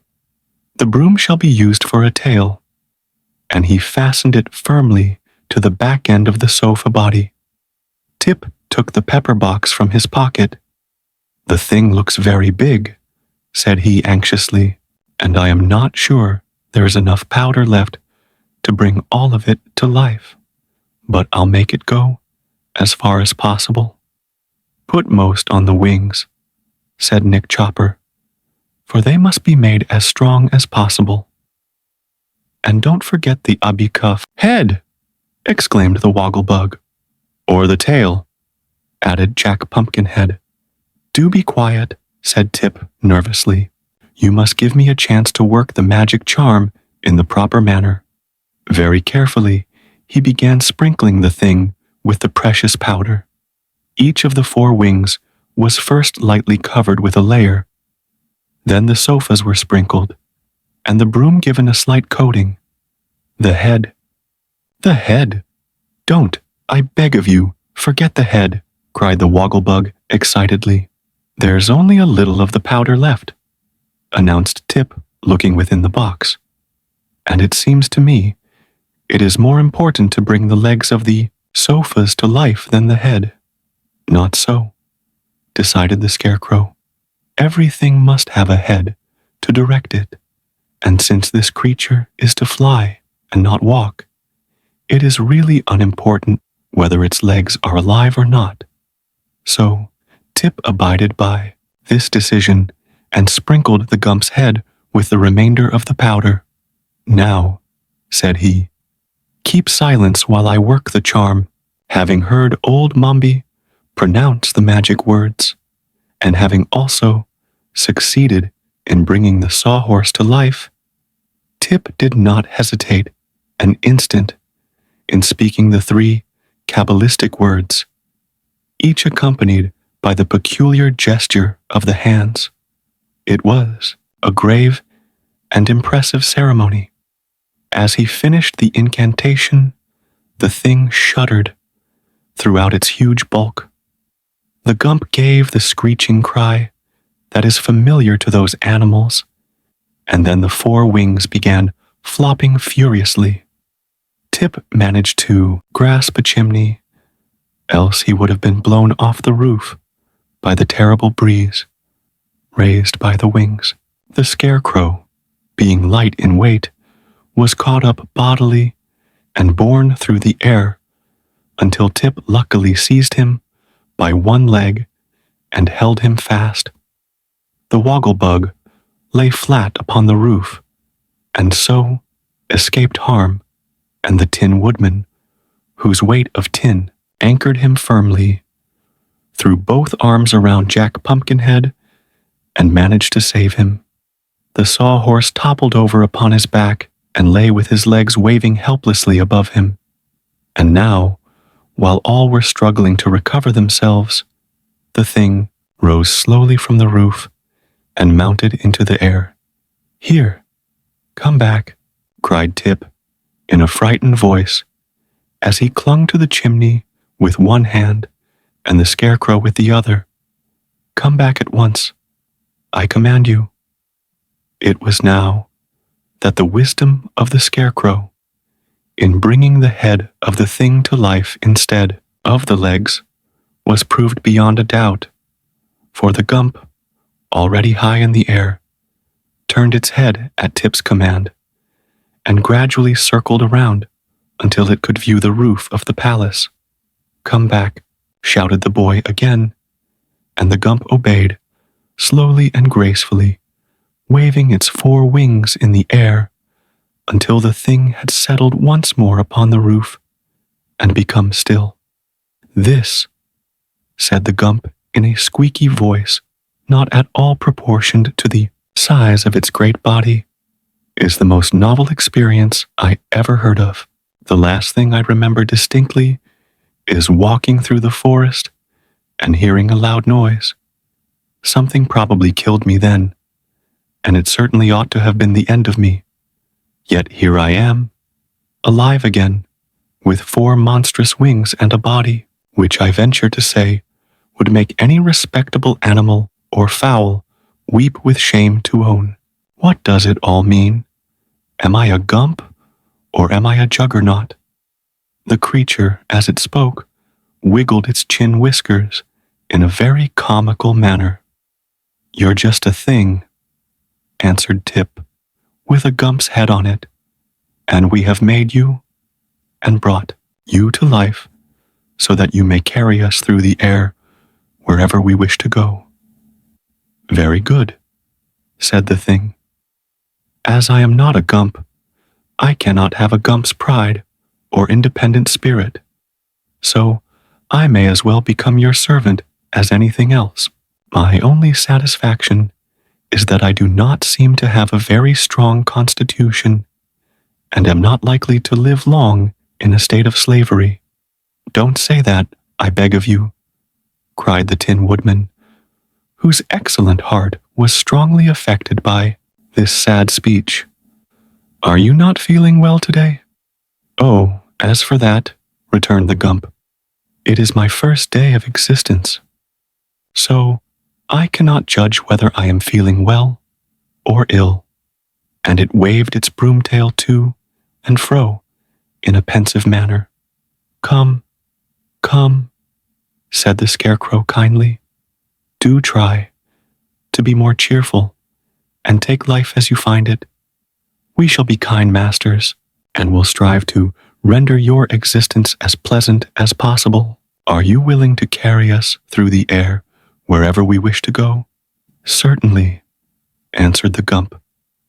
"I greatly prefer to navigate the air, for should I travel on the earth and meet with one of my own species, my embarrassment would be something awful."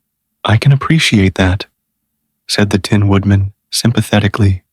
"And yet," continued the thing, "when I carefully look you over, my masters, none of you seems to be constructed much more artistically than I am." "Appearances are deceitful," said the Wogglebug earnestly. "I am both highly magnified and thoroughly educated."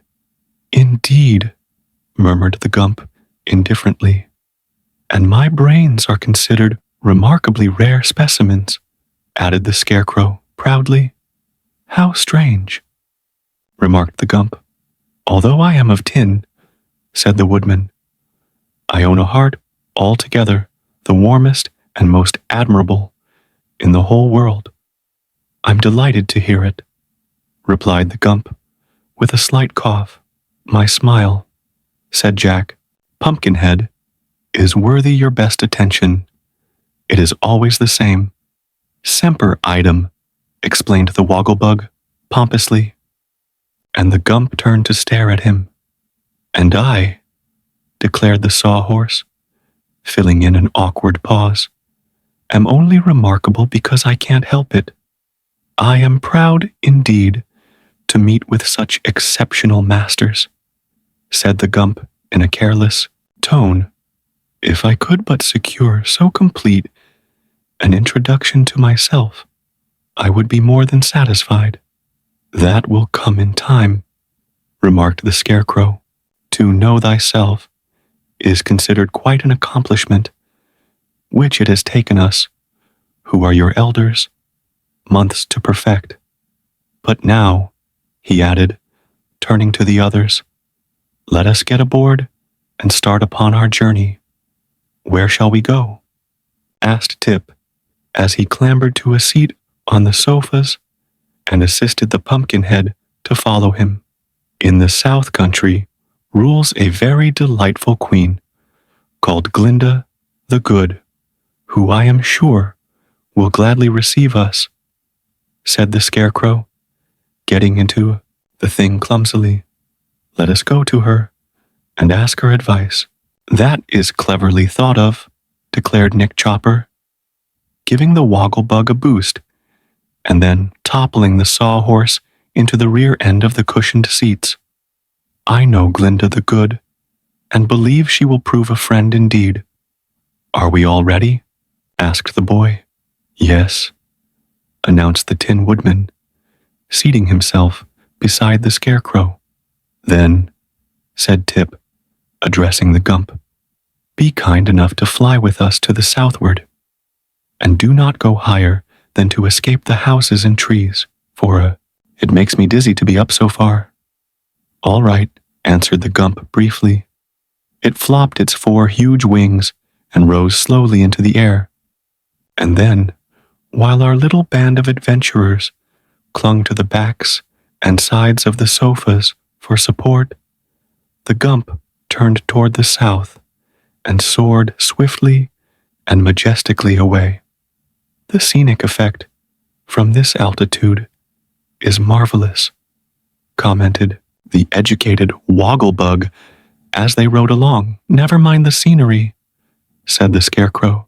Hold on tight, or you may get a tumble. The thing seems to rock badly. It will be dark soon, said Tip, observing that the sun was low on the horizon. Perhaps we should have waited until morning. I wonder if the Gump can fly in the night. I've been wondering that myself, returned the Gump quietly. You see, this is a new experience to me. I used to have legs that carried me swiftly over the ground, but now my legs feel as if they were asleep. They are, said Tip. We didn't bring them to life. You're expected to fly, explained the Scarecrow. Not to walk. We can walk ourselves, said the Wogglebug. I begin to understand what is required of me, remarked the Gump, so I will do my best to please you. And he flew on for a time in silence. Presently, Jack Pumpkinhead became uneasy. I wonder if riding through the air is liable to spoil pumpkins, he said. Not unless you carelessly drop your head over the side, answered the Wogglebug. In that event, your head would no longer be a pumpkin, for it would become a squash. Have I not asked you to restrain these unfeeling jokes? Demanded Tip, looking at the Wogglebug with a severe expression. You have, and I've restrained a good many of them, replied the insect. But there are opportunities for so many excellent puns in our language that, to an educated person like myself, the temptation to express them is almost irresistible. People with more or less education discovered those puns centuries ago, said Tip. Are you sure? Asked the Wogglebug with a startled look. Of course I am, answered the boy. An educated Wogglebug may be a new thing, but a Wogglebug education is as old as the hills, judging from the display you make of it. The insect seemed much impressed by this remark, and for a time maintained a meek silence. The Scarecrow, in shifting his seat, saw upon the cushions the pepper box which Tip had cast aside, and began to examine it. Throw it overboard, said the boy. It's quite empty now, and there's no use keeping it. Is it really empty? Asked the Scarecrow, looking curiously into the box. Of course it is, answered Tip. I shook out every grain of the powder. Then the box has two bottoms, announced the Scarecrow, for the bottom on the inside is fully an inch away from the bottom on the outside. Let me see, said the Tin Woodman, taking the box from his friend. Yes, he declared, after looking it over, the thing certainly has a false bottom. Now, I wonder what that is for. Can't you get it apart and find out? Inquired Tip, now quite interested in the mystery. Why, yes, the lower bottom unscrews, said the Tin Woodman. My fingers are rather stiff. Please see if you can open it. He handed the pepper box to Tip, who had no difficulty in unscrewing the bottom, and in the cavity below were 3 silver pills, with a carefully folded paper lying underneath them. This paper the boy proceeded to unfold, taking care not to spill the pills, and found several lines clearly written in red ink. Read it aloud, said the Scarecrow. So Tip read as follows: Dr. Nicodick's celebrated wishing pills. Directions for use. Swallow 1 pill. Count 17 by 2s. Then make a wish. The wish will immediately be granted. Caution: keep in a dry and dark place. Why, this is a very valuable discovery, cried the Scarecrow. It is indeed, replied Tip gravely. These pills may be of great use to us. I wonder if old Mombi knew they were in the bottom of the pepper box. I remember hearing her say that she got the powder of life from this same Nicodick. He must be a powerful sorcerer, exclaimed the Tin Woodman. And since the powder proved a success, we ought to have confidence in the pills. But how, asked the Scarecrow, can anyone count 17 by 2s? 17 is an odd number. That is true, replied Tip, greatly disappointed. No one can possibly count 17 by 2s. Then the pills are of no use to us, wailed the Pumpkinhead, and this fact overwhelms me with grief, for I had intended wishing that my head would never spoil. Nonsense, said the Scarecrow sharply. If we could use the pills at all, we would make far better wishes than that. I do not see how anything could be better, protested poor Jack. If you were liable to spoil at any time, you could understand my anxiety. For my part, said the Tin Woodman, I sympathize with you in every respect. But since we cannot count 17 by 2s, sympathy is all you are liable to get. By this time, it had become quite dark, and the voyagers found above them a cloudy sky, through which the rays of the moon could not penetrate. The Gump flew steadily on, and for some reason the huge sofa body rocked more and more dizzily every hour. The Wogglebug declared he was seasick, and Tip was also pale and somewhat distressed. But the others clung to the backs of the sofas and did not seem to mind the motion as long as they were not tipped out. Darker and darker grew the night, and on sped the Gump through the black heavens. The travelers could not even see one another, and an oppressive silence settled down upon them. After a long time, Tip, who had been thinking deeply, spoke. How are we to know when we come to the palace of Glinda the Good? He asked. It's a long way to Glinda's palace, answered the Woodman. I've traveled it. But how are we to know how fast the Gump is flying? Persisted the boy. We cannot see a single thing down on the earth, and before morning we may be far beyond the place we want to reach. That is all true enough, the Scarecrow replied, a little uneasily, but I do not see how we can stop just now, for we might alight in a river, or on the top of a steeple, and that would be a great disaster. So they permitted the Gump to fly on with regular flops of its great wings, and waited patiently for morning. Then Tip's fears were proven to be well-founded, for with the first streaks of gray dawn, they looked over the sides of the sofas and discovered rolling plains dotted with queer villages, where the houses, instead of being dome-shaped, as they all are in the land of Oz, had slanting roofs that rose to a peak in the center. Odd-looking animals were also moving about upon the open plains, and the country was unfamiliar to both the Tin Woodman and the Scarecrow, who had formerly visited Glinda, the Good's domain, and knew it well. "We are lost," said the Scarecrow dolefully. "The Gump must have carried us entirely out of the land of Oz, and over the sandy deserts, and into the terrible outside world that Dorothy told us about. We must get back," exclaimed the Tin Woodman earnestly. "We must get back as soon as possible." "Turn around," cried Tip to the Gump. "Turn as quickly as you can." "If I do, I shall upset," answered the Gump. "I'm not at all used to flying, and the best plan would be for me to alight in some place, and then I can turn around and take a fresh start." Just then, however, there seemed to be no stopping place that would answer their purpose. They flew over a village so big that the Wogglebug declared it was a city, and then they came to a range of high mountains, with many deep gorges and steep cliffs showing plainly.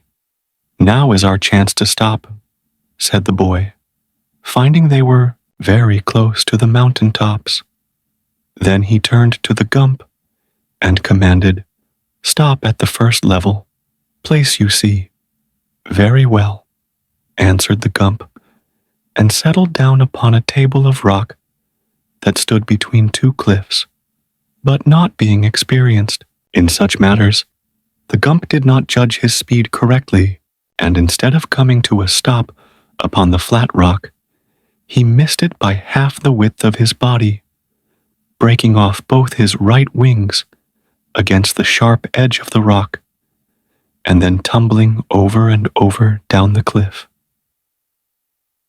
Our friends held on to the sofas as long as they could, but when the Gump caught on a projecting rock, the thing stopped suddenly, bottom side up, and all were immediately dumped out.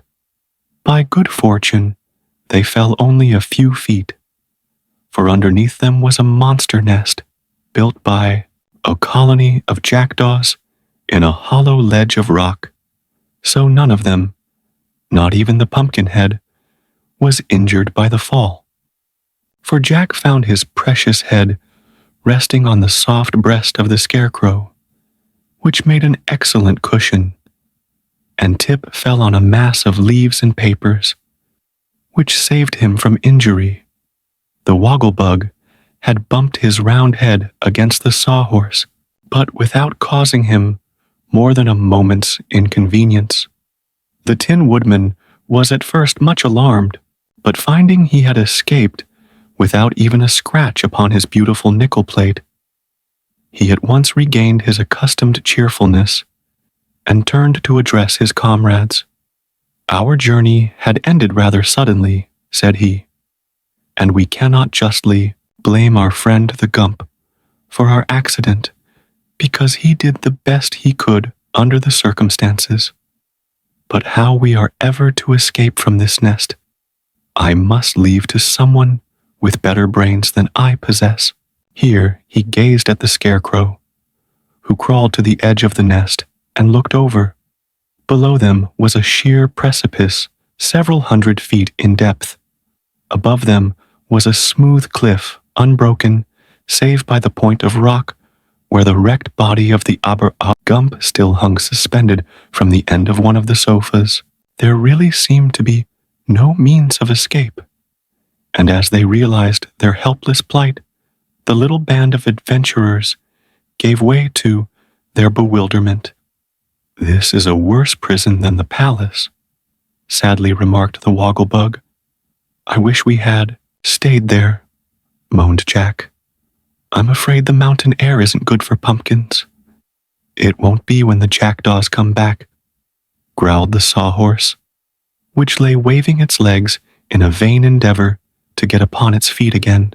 "Jackdaws are especially fond of pumpkins." "Do you think the birds will come here?"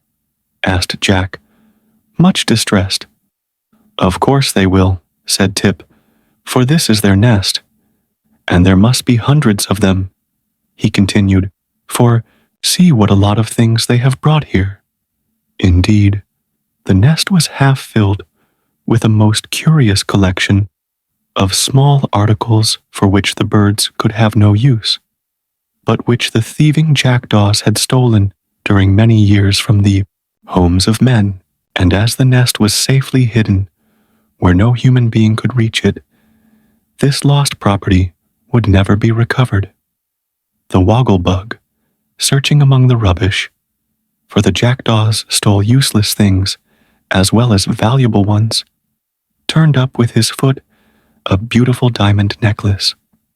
This was so greatly admired by the Tin Woodman that the Wogglebug presented it to him with a graceful speech, after which the Woodman hung it around his neck with much pride, rejoicing exceedingly when the big diamonds glittered in the sun's rays. But now they heard a great jabbering and flopping of wings, and as the sound grew nearer to them, Tip exclaimed, "The jackdaws are coming, and if they find us here, they will surely kill us in their anger." "I was afraid of this," moaned the Pumpkinhead. "My time has come." "And mine also," said the Wogglebug, "for jackdaws are the greatest enemies of my race." The others were not at all afraid, but the Scarecrow at once decided to save those of the party who were liable to be injured by the angry birds. So he commanded Tip to take off Jack's head and lie down with it in the bottom of the nest. And when this was done, he ordered the Wogglebug to lie beside Tip. Nick Chopper, who knew from past experience just what to do, then took the Scarecrow to pieces, all except his head, and scattered the straw over Tip and the Wogglebug, completely covering their bodies. Hardly had this been accomplished when the flock of jackdaws reached them. Perceiving the intruders in their nest, the birds flew down upon them with screams of rage. The Tin Woodman was usually a peaceful man, but when occasion required, he could fight as fiercely as a Roman gladiator.